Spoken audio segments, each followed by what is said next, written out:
There's a lot of different ways to be an artist these days, but tattooing and painting is what I'm really passionate about, and it just seemed like a really logical career path. I've been told stories that in Sunday school when I was 3 years old, I would ask people what drawings they wanted and bring them back next week, different drawings for people. And pretty much my entire life I've been looking for a way to make that my career. I've always hung out with people that were a few years older than me just because I was really close with my brothers. They were all starting to get tattooed and I was still a little bit too young, and I was like, wow, this is really something I could get into. So I put together a bunch of drawings and went around to a lot of local shops, and I got the door slammed in my face every time. Either I got laughed at for being a girl or for even thinking this is something I wanted to do. I had people tell me, you don't want a tattoo. You want to just paint and sell it. You don't even want a tattoo. Well, I did though. So one day one of my friends was getting tattooed and the guy tattooing him was like, my boss is looking for an apprentice right now, and I ran home and got my sketchbook. I had no portfolio to speak of. I have not really any formal art training besides my tattoo apprenticeship. So I brought it back and the guy flipped through it and oddly enough made me do a life drawing of him tattooing somebody to like make sure that those were my drawings. And it was a really very old school traditional place. No one ever welcomed me with open arms or said, you're my apprentice now. I just kind of kept showing up every day. Every day after work I would come to the shop and clean or work or follow him around and do whatever he asked, and then eventually he kind of opened the wing a little bit and took me under, but it was never a very cozy place to be. It was very old school and very traditional, and being a girl in a traditional shop can be rough, but all it did was make me stronger. There is anywhere from 2 to 5 years of unpaid full-time apprenticeship. A lot of people aren't ready for that. They think that tattoo artists make awesome money and they're just going to hop in and make a ton of money making art, but it's really a seniority and respect-based industry, and if you don't have respect for the process, you're not going to go very far and you're not going to last very long. So you see a lot of people during my 2-year apprenticeship. My mentor took on 5, and I was the Highlander. I was the only one that lasted, and that's what he told me. I was kind of offended that he was taking more apprentices, and he said only one of you is going to finish this program, and that was true. Either people didn't want to dedicate the time, or they wanted to come in and immediately be a rock star because they're a tattoo artist now, but that's not really how it works. Having tattoos makes you more upfront about your personality on a single glance. Not that everybody that's tattooed has the same personality, but if somebody is going to judge me based on my tattoos, we're probably not going to get along. So that's fine. If they want to think I'm a terrible person or whatever because I'm covered in tattoos, then there's no point in us ever speaking. So being tattooed, you do find yourself flocking towards other tattooed people because you're not going to judge each other. Whereas somebody who has tattoos doesn't care if you don't have them. It's not a revolving door. It's definitely a one-way street. Non-tattooed people care if you're tattooed. Tattooed people don't care either way. I get told all the time, you would be so pretty if you didn't have those tattoos. My own mother told me, you could have been a model if you didn't do that to yourself. I don't care. My idea of beauty is different than yours, and there's nothing wrong with that. And I wish that more people would strive to attain their idea of beauty rather than just trying to fit into the societal norm.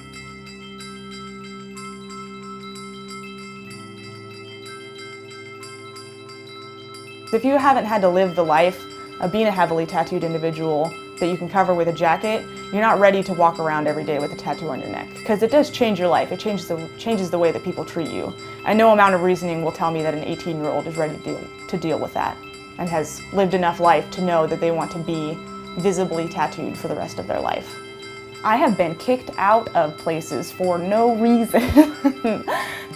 And you find yourself getting followed around grocery stores if you're taking too long to find a snack. I've been asked to leave gas stations when I'm just wandering around because I can't decide what I want to drink.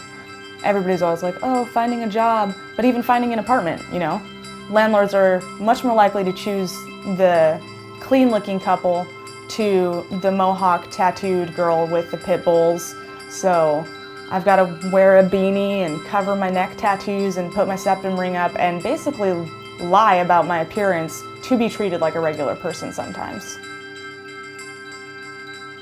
Putting yourself on the internet, you open yourself to a lot of unwelcome critique. And I had some guy tell me that having all these tattoos and looking this way just shows how insecure I was. On the contrary, I feel like trying to blend in and trying to look like everyone else and getting the tan and the platinum blonde hair and the fake teeth and the fake eyes and the fake eyelashes and the fake nails and the fake everything, that's your cover. That's hiding. That's hiding in plain sight. Whereas if somebody's gonna make themselves stick out, they're probably already more comfortable and confident with themselves because they know they're gonna be drawing more attention to themselves, whether that attention is wanted or not. And that's another misconception. Oh, that girl really wants attention. I just really want to look the way I want to look, and I don't really care how you feel about it, whether you like it or not. Compliments are always nice, but either way, I'm going to do what I'm going to do.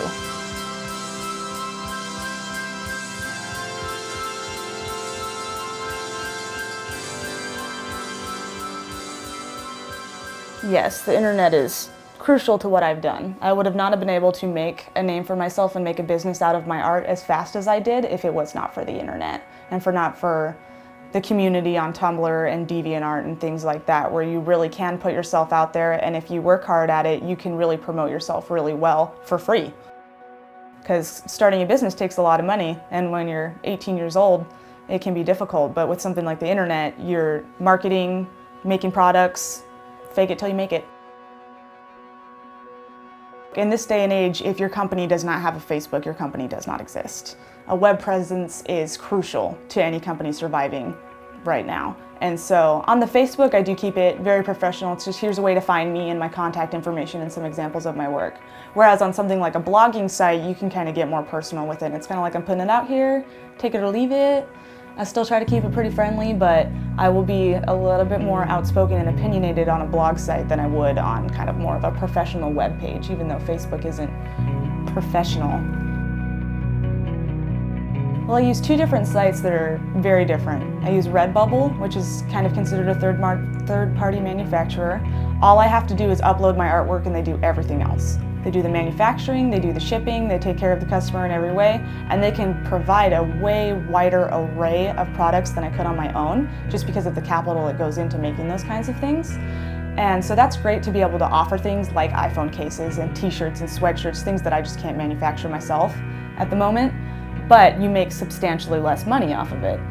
So it's a give and take, whereas on the other site, which is Big Cartel, I make my own prints and sell them, and then I'm making 100% profit, but I'm also using my own money to make the products that go on that site. So it's two very different things that serve me in very different ways, and they're great tools. Bringing my two worlds together, kind of the dorky stuff and the tattoo world, just made sense. But I have encountered problems. I received a cease and desist from Lucasfilms to stop selling any paintings with Star Wars stuff on them, and I have heard they are the biggest stickler. But I had to stop selling any Star Wars paintings publicly online. I haven't had any problems with Marvel or anything like that because I feel like, not that the Star Wars universe isn't huge, but I feel like they're just too big. And I'm just so small. So they've kind of just blown over me for the time being, and I'm keeping my fingers crossed that it stays that way for long enough. Or that they're flattered. I feel like if you make something and people want to make fan art of it, you should be flattered, not try to crush them under your boot. That's one of my secret, daydreams, is that someday someone says, hey, I work for Marvel and I really love what you've done. Would you like to do some covers for us or some concept, anything? That would be a dream come true.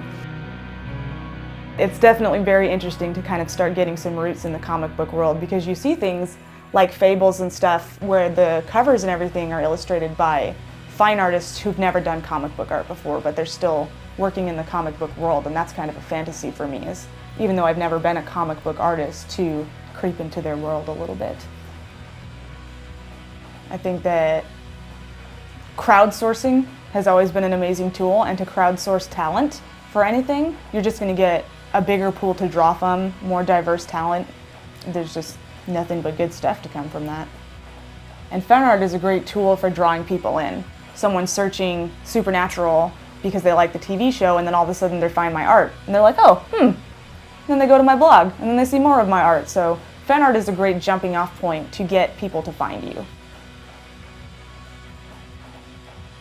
On the internet, I see young girls a lot say, oh my God, I love this girl, I want to have her life, based on simply an image, based on just a picture of me sitting at my desk. They have no idea what my life is like. They have no idea what kind of career I have, what my day-to-day is, but because the picture looks cool, they want that. Every person who has something nice to say about me, there's about 5 that don't. And even if you get 100 nice comments on a video or on an image, it's the one guy saying something mean that you take it to heart. And it was really hard at first. I would get really personally upset when somebody would say something about my appearance, because I feel like they forget real people are in these pictures. You see a picture of a girl or a guy and you're just like, I like that, reblog, repost, repin, whatever. They don't think we're ever gonna see that, whether it's a piece of art you made or a picture of yourself, and whether you're just posting it because like, hey guys, here's what I'm doing today, or this is what I look like today, and someone for no reason that you've never met in your whole life and have no effect on will tear that image apart. Not because you know them, not because you've offended them in any way. It's just the spillover from celebrities and the utter lack of respect on a person-to-person basis that seems to happen these days. The flip side is just when you're posting your art and 100, 1,000, 10,000 people like it. That's flattering still. Doesn't really matter how popular my art gets. Every single person that's like, wow, this is really awesome, I read that and I love that and it makes me feel awesome.